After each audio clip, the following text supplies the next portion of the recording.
For there are, praise God, okay?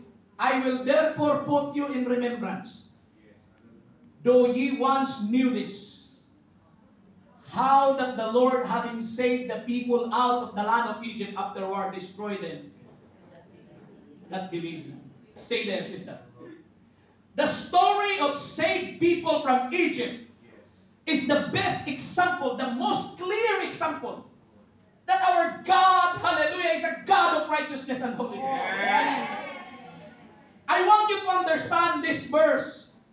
This verse shows us an example, Sister Daisy, that the people whom God saved from Egypt, yes, all the nation, all the Jewish people were being saved by the power of an outstretched out arm of God. Yes.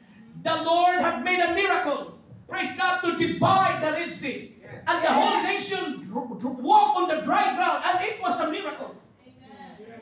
But what did Jude say? Having saved the people out of the land of Egypt, afterward, God destroyed them. Why? Because of unbelief. They are now trying to question the leadership authority.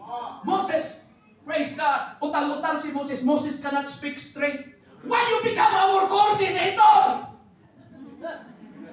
You don't know even how to worship leader. You don't know how even song leading. Why you become our coordinator? Ibalik pa naman ang participant sa unit.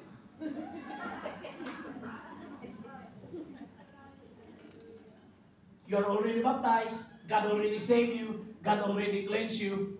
But God has the power to destroy your life afterward if you start to question the authority that God has been set up. The same people who He saved from Egypt, the same people He destroyed. Why? Because they believe that. You're already baptized. What do you mean by that? You give your life to God. God already got an approval. He put a seal in your spirit by receiving the gift of the Holy Ghost. And now you question now holiness after all? After all these years? Pastor, pwede naman siguro paputulan. Kunti lang. Why you did not question that before baptism so that we can answer you?